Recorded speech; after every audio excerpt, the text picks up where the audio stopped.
할아버지, 저를 잊어버릴까봐 걱정하실 필요는 없어요. 저를 잊어버리면 저하고 다시 친해질 기회가 생기는 거잖아요. 그리고 그건 꽤 재미있을 거예요. 제가 친하게 지내기에 제법 괜찮은 사람이거든요. 할아버지가 웃음을 터뜨리자 광장이 흔들린다. 할아버지에게 이보다 더 큰 축복은 없다. 하루하루가 이별의 날에서 낭독했습니다.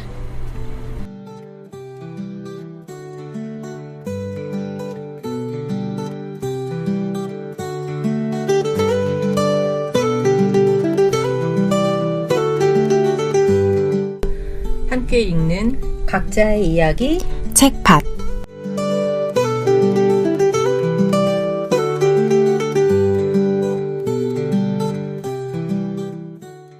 별일 없이 잘 지냈죠? 잘 지냈습니다. 계절의 변화가 정말 크죠? 만날 때마다. 자, 그럼 오늘 책은 럭키님께서 선정해 주신 책이죠. 예, 한번 소개해 주시겠어요? 네, 오늘의 책은 하루하루가 이별의 날, 프레드릭 베크만의 작품입니다. 이 작가는 여러분들이 많이 알고 계시는 오베라는 남자, 그 작품을 쓰신 작가님이신데요. 스웨덴 작가님이시고요.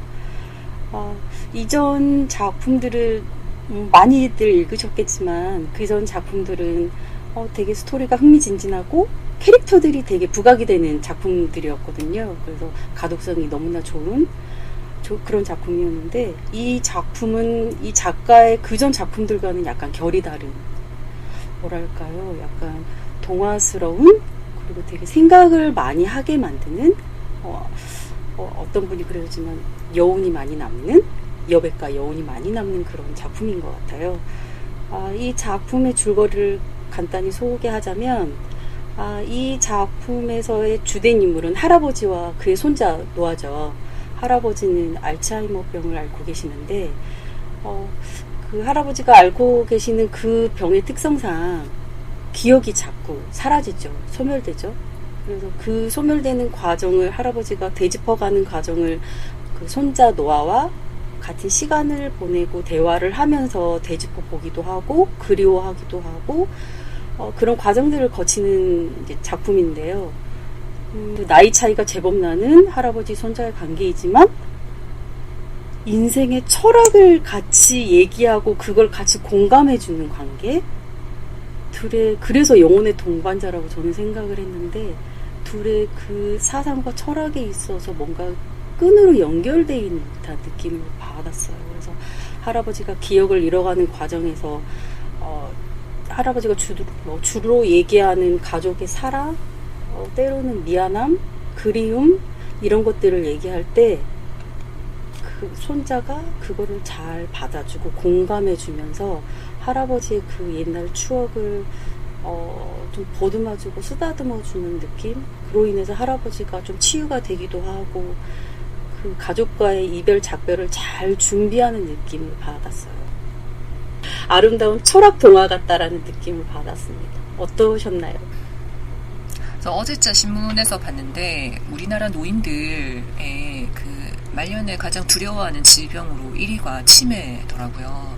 그러니까 그것은 이제 최근에 그 가장 그 순위가 암을 이겼다라고 해서 이제 기사가 된 것인데, 보통 암을 발병하는 것이 가장 두려운 질병일 텐데 최근에 이제 치매는 본인도 괴로울 뿐 아니라 가족들까지 힘들게 한다라는 이유로 그런 병에 걸리는 것을 가장 두렵다, 이런 식으로 시작되는 기사였어요. 이 책의 주제가 이제 기억을 잃어가는 것, 여러 원인이 있겠지만 어쨌든 여기서는 알츠하이머라는 것으로 치매를 겪고 있는 주인공이 이야기가 나오는데, 럭키님 말씀하신 것처럼 너무 좀 동화 같다라는 생각도 들었어요. 실제로 이 질병을 겪는 분과 그 주변의 가족분들의 고통은 어마어마할 텐데, 여기 소설에서 다루어지는 주인공들과 이야기는 굉장히 아름답고 정제되어 있어요. 그래서 정말 동화 같다라는 그 말씀에 진짜 공감을 해요. 비슷한 시기에 제가 뭐 영화라던가 또 다른 책에서도 이런 기억을 잃어버리는 사람들이 겪는 고통을 좀 본 거예요, 우연히. 그래서 이 나이를 떠나서 젊거나 아니면 말년에 이렇게 얻게 되는 질병으로나 시기와 원인에 상관없이 기억을 잃는다는 것은 정말 한 개인으로서는 굉장히 두려운 일일 텐데, 그래도 이 할아버지는 자기의 머릿속의 공간에서는 굉장히 좋은 기억들이 다행히 있는 것 같아요. 그래서 그것이 사라지는 것이 너무 안타까운 거예요. 여기 등장인물들에게는. 그래서 이렇게만 될 수 있다면 그래도 그런 생각도 좀 했어요. 피할 수 없이 이러한 상황을 맞닥뜨려야 하는 사람이라면 그래도 누군가 이렇게 좋은 추억을 공유할 수 있고 내가 잃어버리고 싶지 않은 기억들이 가득한 그런 공간이라면 그것은 좀 아름답다라는 까지도 생각이 들게 되었죠. 민들레님은 어떠셨나요? 일단 스토리 자체가 되게 성긴 느낌의 스토리니까 읽을 때는 밋밋하다는 생각을 했거든요. 근데 이제 그런 사이사이를 이 철학적 질문들로 내 대답을 채워가면서 읽는 책이라 그래서 의미 있게 읽었지 않나. 아까 얘기했지만 치매라는 게 사실 그 치매라는 것은 어떤 그런 인지 능력을 잃어버리는 증상이잖아요. 증상을 이야기하는 건데 그렇게 그런 증상을 발현되게 하는 거에는 무수하게 많은 이유들이 있대요. 100가지 넘는 이유들이 있는데 그 중에 하나가 알츠하이머라는 병이라고 하더라고요. 그 아이가 있으니까 아이들이 자라면서는 제 이제 신체적이나 경제적인 이유로 이제 제 노년을 걱정할 때는 이제 신체적이나 경제적인 이유로 내가 사랑하는 사람들이 겪을 그 후의 일들을 고민해 보았다면 이 책을 읽을 때는 오롯이 그러니까 나의 상태, 나의 감정을 고민해 보게 됐던 것 같아요. 내 주변 사람들이 아니라 그래서 아름다울 수 있지 않았나 그런 생각하면서 읽었어요. 제가 좀 궁금했던 이제 뭐 도구랄까요? 소품 장면들이 있었다면 중간중간에 계속 그 배 에피소드가 나오잖아요. 그게 이제 그 작품의 설명상 뚜렷한 뭐 근거라던가 확신할 수 있는 문장이 있었다거나 그런 건 아닌데 할아버지가 배에서 다치셔서 이마에서 피가 나오는 그런 장면들이 곳곳에 띄엄띄엄 배치가 되어 있는데 이게 너무 궁금하더라고요. 이 배 에피소드가 좀 어떻게 좀 상상이 되셨어요. 그래서 저는 그냥 이거 오롯이 그냥 저의 상상인데 어디에 근거가 있는 건 아닌데 할아버지가 이 알츠하이머를 앓고 계신다는 그걸 가족들이 알게 된 계기가 된 사건이 아닌가. 예를 들어서 배에서 사고가 나서 이제 피를 흘리시고 그러셔서 이제 노인이시기 때문에 분명히 병원을 갔겠죠. 그래서 병원에서 치료를 하고 진단을 하는 과정에서 이 병을 발견한 게 아닌가. 그런 혼자만의 상상을 해봤어요. 그래서 좀 막연하게 그렇게 상상을 할 수 있게 도와준 그 노아의 멘트가 있었는데 43쪽에 노아가 그런 얘기를 하거든요. 할아버지가 배에서 넘어졌을 때 도대체 무슨 일이 벌어진 거예요? 이런 얘기를 노아가 하고 또 53쪽에는 아들 테드가 그 배는 타지 마세요. 수천 번 말씀드렸는데 점점점점 이렇게 나오는 문장이 있는데 이 두 문장으로 그냥 좀 가늠해 보았을 때 그게 그 사건으로 인해서 가족들이 할아버지의 상태를 알게 되는 게 아닌가. 그래서 좀 걱정 어린 당부나 노아도 이렇게 질문을 하게 된 게 아닌가. 그런 생각을 해봤어요. 그리고 또 다른 상상으로는 이게 좀 할아버지의 그 배 에피소드가 띄엄띄엄 계속 배치가 되는 것이 이게 병이 진행되는 과정을 계속 따라가게 해주는 무슨 장치가 아닌가? 뭐 그런 상상도 해보고 계속 진행이 되어가고 있구나. 병이 우리가 제 상식으로는 알츠하이머 병이 이게 뭐 완쾌가 되거나 그런 건 아니잖아요. 아니죠. 계속 앓고 정도가 심해지다가 결국 사망에 이르게 되는 병이라고 알고 있어서 계속 병이 끊임없이 진행이 되고 있고 할아버지가 그로 인해서 계속 기억을 잃어가고 있는 그 과정을 계속 따라가게 해주는 게 아닌가 그런 생각을 해봤어요. 어떠셨어요? 비슷하다면 비슷한데 그 아까 말씀해주신 짚어주신 그 노아의 말이나 테드의 이야기 때문에 저는 이 치매라는 것이 원인이 여러 가지 있지만 여기서는 알츠하이머 병이다라는 이야기는 명확하게 나온 곳은 없거든요. 그래서 혹시 그 배에서의 사고 때문에 생긴 이 기억을 잃음 아닌가라고도 생각했거든요. 배에서 어떤 사고가 있었고 그 사건이 강렬했기 때문에 할아버지가 기억을 잃었어도 그 배라는 것 그런 감정들이 남아있는 게 아닌가라고 생각하며 읽었죠. 저는 배에 그러니까 이마에 난 상처가 현 시점을 잡아주는 기준 같이 느껴졌어요. 그러니까 처음 시작부터 할아버지의 광장에서 이야기가 시작되고 할머니도 등장하고 어린 테드도 등장하고 그러니까 이 소설 자체는 시간의 스펙트럼은 할아버지의 전 인생인데 그러나 지금 현 시점에서 일어나고 있는 일은 할아버지의 머리에 상처가 나서 병원에 와서 진료를 받고 있는 순간인 것이죠. 그렇게 생각했고 그러다가 마지막에 이제 훌쩍 시간이 이제 뛰어넘어서 또 다른 등장인물들이 나오면서 이 얘기가 마지막 마무리가 되는데 근데 그것과는 별개로 이 배라는 공간은 너무 할아버지에게는 소중한 공간이었던 것 같아요. 실제로 그 독일에 한 요양원 마을이 있는데 주로 이제 치매 환자들을 이제 돌보는 곳이래요. 이 이야기가 아마 그 김영하 작가님이 기억에 관한 얘기를 하면서 나왔을 거예요. 예. 근데 이분들은 항상 이제 눈을 뜨면 집에 가야 된다.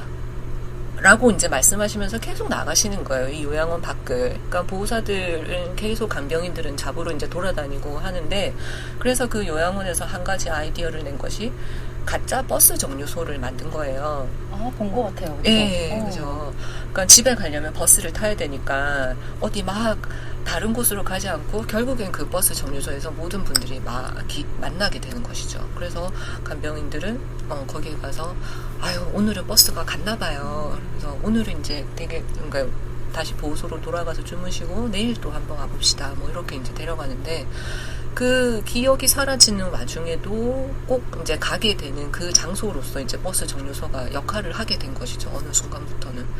근데 이 할아버지는 기억을 잃기 전부터 이 배라는 공간은 굉장히 특별했잖아요. 할아버지에게는. 그 집에서 좀 떨어져서 자신만의 사무실처럼 그러니까 수학과 마음껏 자기가 원하는 연구를 이제 할 수 있는 그런 소중한 감정과 기억이 잔뜩 붙어져 있는 그런 공간이니까 그러니까 이 발병을 저는 이 배 사고 이전에도 발병이 인지하고 있었다고는 생각해요. 그러니까 아들로서는 걱정이 되니까 그러니까 배를 기어오르거나 내릴 때 노쇠하여 넘어지면 또 다치기라도 하니까 오르지 말라고 계속 잔소리를 좀 옆에 한 거 아닌가 싶고 얘기를 듣다 보니까 배가 그냥 그 한 사람의 인생이라고 또 볼 수 있겠다는 생각이 들어요. 그 단 이야기 나오잖아요. 계속 노아 발밑에 닷 밑에 돌을 괴어주라고. 그러니까 그 부분을 어떻게 해석하셨어요, 혹시? 그러니까 닷 밑에 돌을 괴어줄 순 없잖아요. 그래서 저는 그 장면이 나올 때마다 그러니까 닷을 더 무겁게 하기 위해 닷 밑에 돌을 더 이렇게 덧대는 장면으로 자꾸 생각하며 봤거든요. 그러니까 닷을 더 무겁게요. 닷을 더 무겁게 해야 배가 흔들리지 않고 고정이 되니까 노아가 더 편하게 서 있거나 안전할 수 있다고 생각했거든요.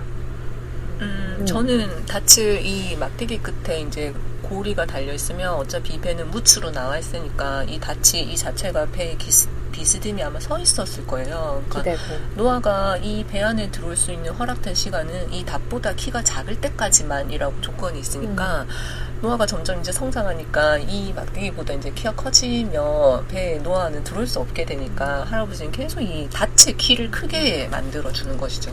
평생 노아보다 닻이 더 크도록. 저는 그렇게 이해했어요. 저도 마린하고 비슷하게 생각했어요. 노아랑 할아버지가 대화를 되게 많이 나누잖아요. 그래서 노아가 학교에서 선생님과 있었던 얘기도 일화도 들려주고 뭐 그런 얘기들을 했을 때 노아가 그런 얘기 했던 것 같아요. 어른들은 화만 내고 웃는 건 아이 노인들 뿐이라고 그런 문장이 있었는데 여기서 제가 생각했던 거는 어른들은 뭔가 현실 세계를 대변하는 인물이라고 생각을 했고 노인과 아이들은 아직은 그 현실 세계에서 약간 벗어난 약간 다른 뭐랄까요. 그러니까 여기서 자주 우주와 수학도 얘기를 언급을 하는 것처럼 뭔가 그 근본적인 것을 탐구하는 추구하는 사람들이라고 그런 캐릭터라고 생각을 했거든요. 돌을 괸다는 게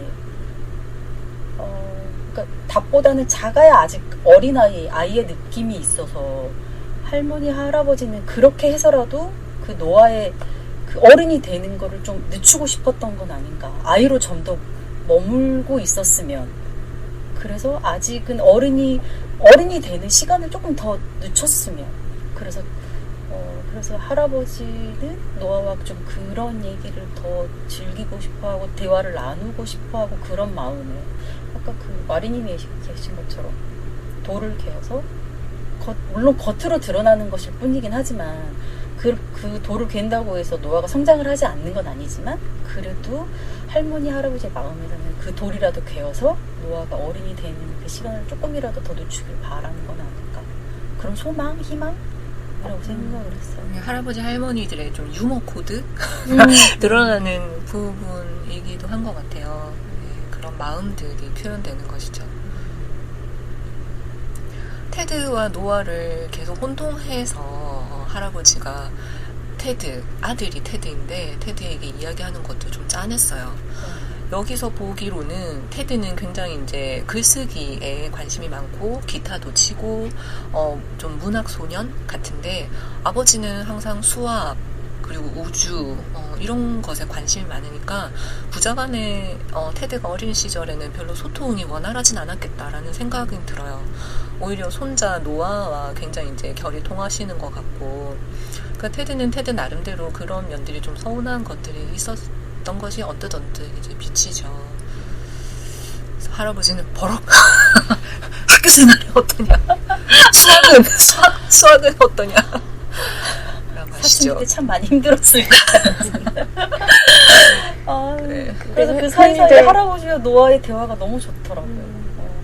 노아가 선생님이 이렇게 질문을 했어요. 해서 이제 노아가 자기의 답을 얘기했을 때 할아버지가 그게 막 감탄을 하시잖아요. 맞아요. 네. 그 장면들이 너무 좋더라고요. 할아버지 젊으셨을 때 퇴사할 때도 좀 그렇게 해주시지.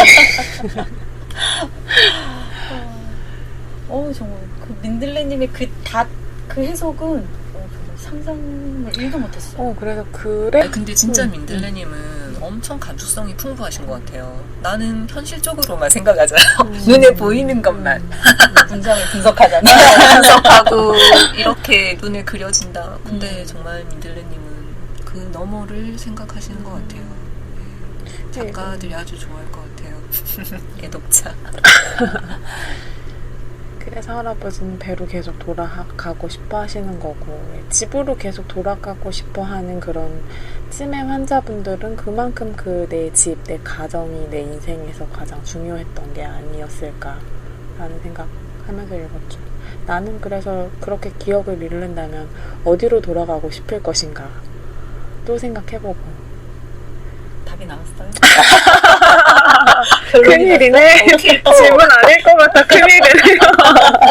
스튜디오 아니야? 녹음하러 가야 돼. 매달 하루. 이 할아버지의 직업을 우리가 특정할 수는 없지만 이 작품 안에서는 그래도 약간 상상은 되죠. 예상은 되지 않아요? 뭔가 그쪽으로 학문을 하신 과학자라든지 수학과 교수님 그럴 가능성이 아주 크죠. 그래서 할아버지에게 우주와 숫자 수학은 되게 뗄래야 뗄 수 없는 큰 의미가 있었을 것 같다는 생각을 했죠. 그런 것 같아요. 그래서 그 광장이라는 그 공간에서도 여러 도구들이나 소품들이 나올 때 뭐 열쇠라든지 뭐 용에서 숫자가 적힌 종이 조각들이 막 흩날린다 이런 장면들이 저에게 되게 좀 주목이 되더라고요. 할아버지의 그 성향이나 그러니까 좀 직업적인 것을 예상해 보았을 때 저 숫자라는 것이 도대체 어떤 의미가 있길래 저 숫자라는 것이 자주 등장을 하는 것인가. 그 유리가 와장창 깨지는데 그 깨진 유리 조각에 숫자가 있다. 뭐 그런 식으로 나왔던 것 같아요. 근데 확실하게 그 숫자와 열쇠들의 의미가 무엇인지는 밝혀지지는 않는데 초반에 할아버지가 노아에게 했던 재밌는 게임 같은 것이 나침반과 숫자만 있으면 어디로 가든 집으로 갈 수 있다. 지도. 나침반과 지도가 있으면 라고 하죠. 그러니까는 숫자라는 것은 이 할아버지에게는 우주, 달나라에도 뭐 갔다 왔다라는 얘기가 있지 않았어요? 달나라에 가는 수학 공식을 계산해서 동료 3명과 함께 갔다 왔다. 그거는 실제로 있었던 것인지는 모르겠지만 어디로 가든 돌아올 수 있게 해주는 키, 그게 바로 열쇠와 숫자인데 그게 와장창 깨어져 버렸으니까 돌아갈 수가 없지 않을까? 저는 그렇게 생각되더라고요. 그래서 광장에 계속 머물러 있게 된 것. 이제는 할아버지가 되돌아가고 싶어도 되돌아갈 수 없는 그 과정에서 네, 할아버지가 또 수학이 있으면 길 잃을 염려는 없어 라고 노아에게 말하는 부분도 있거든요. 근데 그 수학이 이제 산산조각 나고 있다는 걸 좀 그냥 그 물질적인 걸 동원해서 보여준 것 같아요. 저는 계속 이 책을 되게 추상적으로 읽은 것 같아요. 그러니까 숫자라는 걸 그냥 저는 시간의 의미로 생각했거든요. 그러니까 아들과 손자에 대한 이제 기억을 잃었지만 그 계속 뜨문뜨문 나타나는 그 기억의 편린들이 기억을 잃었지만 어쨌든 그것을 기억하고 싶게 하는 것, 그러니까 기억할 수 있게 하는 것이 이제 자신이 가진 그 키라고 생각했고, 우주 이야기도 많이 나오는데 그래서 우주는 공간적인 의미로 읽었거든요. 기억을 잃는다는 것은 결국 그러니까 내 시공간을 잃어버리는 거니까 숫자는 시간적인 의미고 우주 이야기는 공간적인 의미가 아닐까 라고 생각했죠. 이 할아버지에게 중요한 것, 내 사람들, 그 사람들과 함께 했던 시간들. 그래서 그게 그런 추상적인 개념으로 읽혔어요, 저는. 할아버지가 노아에게 그 얘기를 한 적이 있죠. 노아, 네가 발이 땅에 닿을 때쯤 나는 이제 우주에 있을 것이다. 그 문장이 너무 슬펐는데 나도 너무 슬펐어요. 할아버지 그 문장으로 인해서 이제 우리가 그때의 상황을 우리가 이제 좀 생각해보게 되죠. 할아버지가 돌아가셨구나. 할아버지가 우주로 가신 거. 지금 이 현실에는 안 계시는 거죠. 그래서 그 문장에서 약간 이제 생각을 해봤을 때 우주나 수학 이런 것들의 근간을 이루는 기본 단위가 숫자잖아요. 아까 마리님이 얘기하신 것처럼 숫자를 인해서 그걸로 이제 뭐 방정식 계산을 잘 해가지고 뭐 우주도 갔다 왔다, 남자 셋이서 사람 셋이서 이렇게 갔다 왔다, 뭐 그런 문장도 있었던 것처럼 그 우주나 수학의 근간을 이루는 것이 숫자면 할아버지는 우주에 가 있고, 그러니까 우주로 언젠가는 가게 되는 것이고, 그러면 이 존재적인 걸로 인해서 좀 생각을 해보게 되는 것 같아요. 숫자라는 게 우주의 기본 단위이고 할아버지는 우주에 가게 되는 것이고 언젠가는, 그럼 숫자라는 게 할아버지의 기본 뭐 평소에 뭐 생각이라던가 상식, 뭐 가치관, 철학들을 이루는 그런 단위인 것인가? 지금 보통 이 책에서 계속 할아버지가 주로 했던 행위들보다는 기억이나 그동안 뭐 추억들이나 좀 정신적인 거에 대해서 많은 얘기를 하잖아요. 숫자라는 게 그런 거를 좀 상징하는 것인가? 그런 생각을 해봤어요. 그래서 사람은 가도 숫자는 남는다. 숫자는 남죠. 숫자는 영원해. 그래서 할아버지 그 자체가 우주인가? 나는 할아버지가 나는 우주로 가게 될지도 몰라 이 말이 육체도 같이 간다고 생각하진 않았어요. 정신만 우주로 가는 것이죠. 우주 정신인가요? 나오나? 네, 우주 정신인 거예요.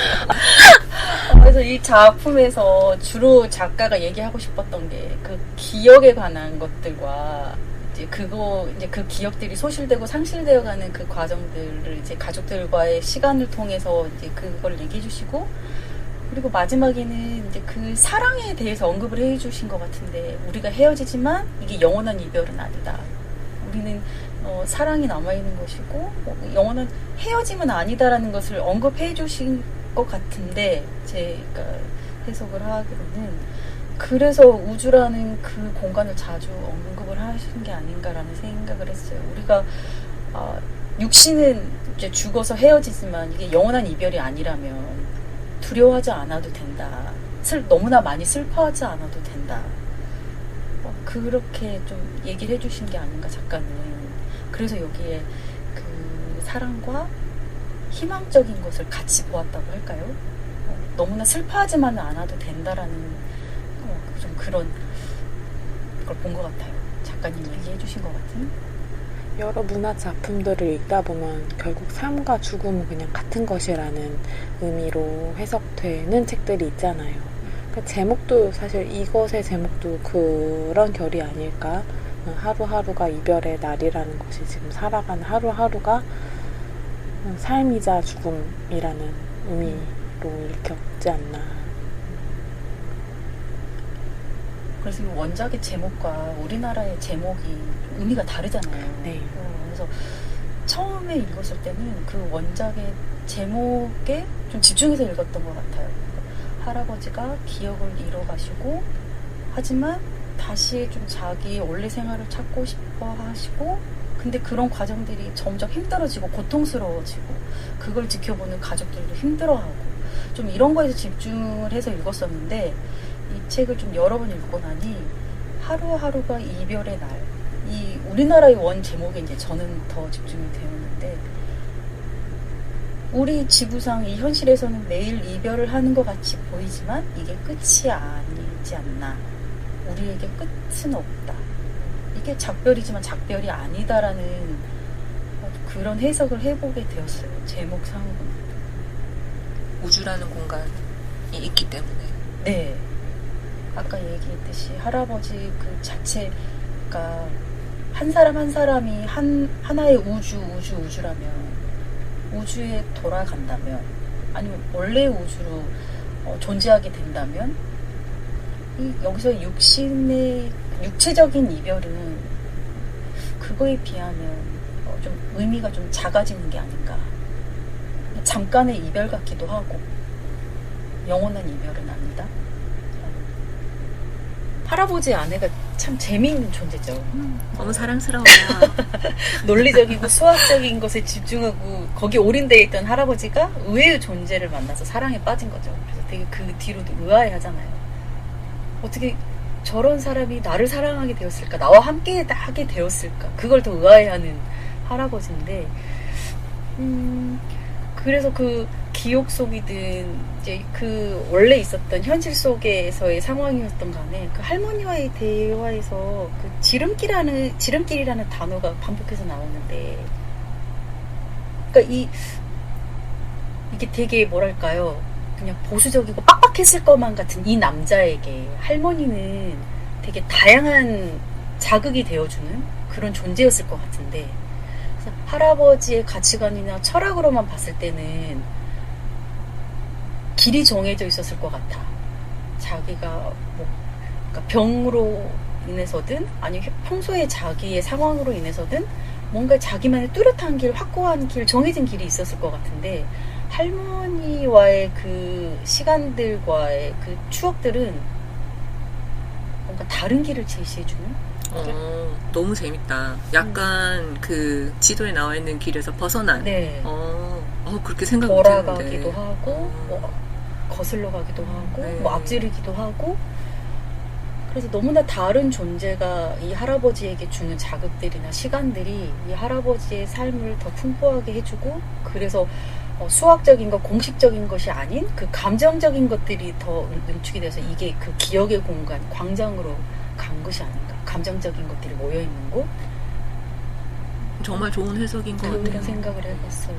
근데 저는 노아가 진짜 그렇게 듣고 보니까 저는 어떻게 느꼈냐면은 노아가 할아버지에게 그 광장 안에서 할아버지 근데 저 지름길은 이제 왜 더 이상 안 가세요? 그러니까 할아버지가 할머니가 장례식 이후로는 그 길로는 가지 않아. 그러니까 저는 그 지름길 너머에는 할머니가 있는 곳이라고 생각했어요. 이제 그녀는 떠났으니까 그쪽으로는 가지 않는다라고만 아주 단순하게 정말 미토콘드리아 수준에서 생각했는데 그 두 사람의 역사, 감정 이런 걸 생각해 볼 때 그 정도만 이제 아주 이제 수학적으로 좋아하는 할아버지 입장에서는 할머니 자체가 그 길에서 약간 벗어난 지름길. 너무 좋은 해석인 것 같아요. 그리고 애틋해요. 그렇게 생각하니까 너무 맞아요. 애틋해요. 그걸 지름길이라고 표현한다면 굉장한 사랑이다 싶은 생각이 들어요. 많이 겪어야겠다. 그래서 그 문장 중에 할아버지와 그의 아내가 지름길 위에서 춤을 춘다라는 그 문장이 마지막 문장으로 단락의 마지막 문장으로 나와요. 그러니까 그녀와 함께하는 시간은 그냥 일반적인 길이 아니라 지름길이었던 거예요. 자기 인생에 있어서 거기서 춤을 춘다라는 그 모습이 상상이 되면서 너무 아름답더라고요. 인생의 동반자와 지름길 위에서 춤을 춘다. 참. 아무튼 이 작품에는 그 단어와 문장의 상징이 맞아요. 상징이 되게 많이 많아요. 들어요. 여기 되게 이제 이거는 발제에는 없는데 좋았던 문장들이 있어요. 저는 몇 가지 있긴 했는데, 그러니까 뭐 노아가 선생님과의 질문과 저도 좋았어요. 다 하면서 이제 할아버지가 되게 격하게 공감을 했던 그런 장면도 있고, 아이스크림 이야기요? 아이스크림 얘기도 있었고, 그리고 어른은 빼고 노인이 되고 싶다라고 말한 그런 그러니까 노아가 선생님과 문답한 내용에 대해서 할아버지가 반응했던 것들 다 좋았던 것 같아요. 할아버지가 이런 얘기도 하죠. 호수와 생각은 그런 점에서 비슷하다. 둘 다 시간이 걸린다. 네. 그러니까 그 할아버지 그 정원을 꾸며놨던 그 장면에서 그래서 이제 할머니가 감탄을 하잖아요. 그래서 90쪽에 할아버지가 방정식은 마술이고 모든 공식은 주문이다. 이 문장 지금 저 이거 거기서 감탄할 거라고 생각했어요. 방정식, 그러니까 할아버지가 만든 방정식으로 계산을 해서 여기에 이 식물을 배치하고 여기에 이 꽃을 배치해서 잘 해가 이런 각도로 들어오면 이 꽃이 하나씩 뭐 이렇게 할머니 눈에 착 등장하게 될 것이다. 그게 다 방정식인 거잖아. 자기가 수학적으로 풀었던 그 방정식이 할머니에게는 마술처럼 느껴진 거잖아. 그 방정식의 공식은 자 이렇게 뿅 이 꽃이 피어라. 자, 한 시간이 지나면 이 꽃이 할머니 눈에 띄어라. 이게 뾰로롱 하는 공식 같은. 그래서 이 문장이 너무 재밌더라고. 고등학교 때 이렇게 재밌게 방정식을 가르쳐 주셨더라면 선생님께서 제 인생이 좀 달라지지 않았을까. 항상 아쉽지. 근데 마지막에 정말 반전이었어요. 마지막에 이제 그 맨 앞장에 나왔던 그 청년이 누구인지 마지막에 나오잖아요. 그 텐트의 의미와 이런 것들이 결국에는 노아도 결혼을 해서 딸을 낳고 그러니까 할아버지의 아들인 테드에게 손녀가 생길 때까지 할아버지는 살아계시는 거잖아요. 정신은 이제 우주로 떠나셨을 수도 있죠. 왔다 갔다 하시는 것 같은데 이 육체는 아직 소멸하지 않고 그 생을 마지막을 맞닥뜨릴 준비를 하지 않고 아직 살아있다는 것이죠. 그 마지막이 너무 많은 생각을 하게 해줬어요. 이 가족들은 어떻게 그것을 지금 너무 잘 받아들이고 있어요. 이 가족들은 할아버지가 추억할 수 있는 그런 텐트라는 공간, 풍선, 우주로 간다면 잡아서 둥둥 떠다닐 수 있는 풍선도 넣어주고 굉장히 케어를 잘하고 있죠. 근데 좀 동화 같은 면도 있죠. 현실을 생각한다면 어떨까 이런 생각을 하게 해봤어요.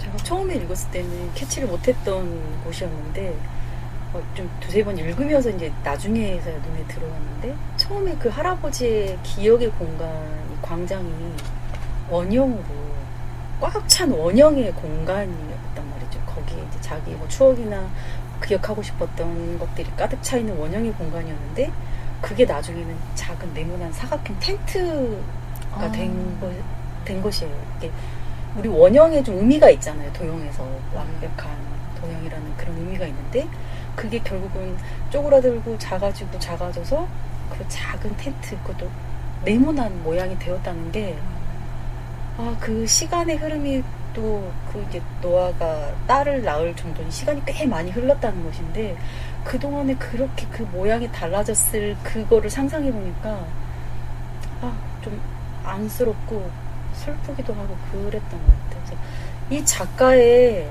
특성이랄까요? 그게 좀 여실히 드러났던 장치인 것 같아요. 이 작가가 그 전 작품들에서도 되게 유쾌하고 유머스럽고 그래서 되게 쉽게 읽히고 넘어갈 수 있는 장면들인데 이걸 다시 한 번 더 보면 그 이면에 뭔가 슬픔이 묻어있는 게 있어요. 그래서 쉽게 읽히지만 그 작품이 마음속에 남아있는 시간이 꽤 길었거든요. 그래서 이 작품에도 그게 좀 들어가 있는 게 아닌가. 이 광장이라는 거에서 작은 텐트로 바뀐 이게 눈에 크게 띄진 않지만 발견을 하면 이게 마음에 와닿거든요. 이런 거구나. 이 작품은 정말 2번 읽을 때 다르고 3번 읽을 때 또 다른 것 같아요. 네, 맞아요. 이제 노아는 선생님이 되었고 노아의 딸은 노아의 아버지인 테드와 결이 비슷해요. 네, 그 딸은 수학을 좋아하지 않고 언어와 악기를 좋아하는 딸이 나왔어요. 손녀가. 뭔가 한 세대를 건너뛰는 사랑, 유대감 이런 것들을 엿볼 수가 있었습니다. 배를 건너서라도 그렇게 결이 맞는. 아니면 테드는 너무 외로웠을 것 같아요. 나만 이 가족이 있어. 왜 다 수학을 좋아하는 거야? 라고 했을 텐데 결이 나왔습니다. 이렇게 아름다운 작품을 네, 정답게 잘 이야기해보았습니다. 너무 좋았어요. 네, 좋았어요. 같이 얘기하니까 더 좋네요. 네. 항상 책을 혼자 읽지만 이렇게 또 같이 얘기하면 정말 100%, 150% 채워지는 것 같아요. 맞아요. 너무 좋아요. 특히 이렇게 여백이 많고 생각할 거리가 많은 책들에서 아까 그 닷은 너무 놀라웠어. 그리고 아까 처음에 이게 노아가 죽은 건가? 이 상상이 내가 그 포인트를 지금 탁 물어가지고 다음번 책을 소개해도 될까요? 네, 좋아요. 다음번 책은 미스테리. 네, 제가 근데 좀 미스테리에 빠졌었나 봐요. 그래서 일본 소설인데요. 요네자와 호노부라는 작가가 지은 가연물이라는 소설입니다. 일본에서는 이 미스테리라는 장르가 굉장히 좀 서브 장르로 확장이 되어서 경찰 소설이라고 그들이 이제 좀 장르화 시켜서 발달시킨 문학 장르가 있어요.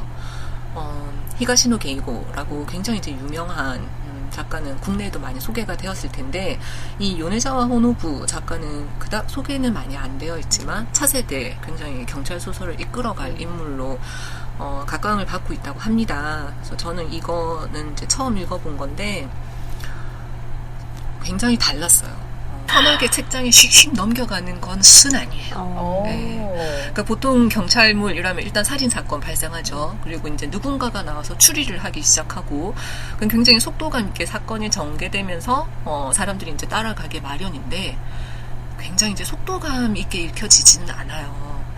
그러나 이 책은 이제 5편의 연작 소설이거든요. 그러니까 주인공은 같아요. 근데 5개 이제 다른 소설 단편으로 이루어져 있는데, 그 끝에 굉장한 읽고 나면 여운이 남는 스토리로 마감을 하더라고요.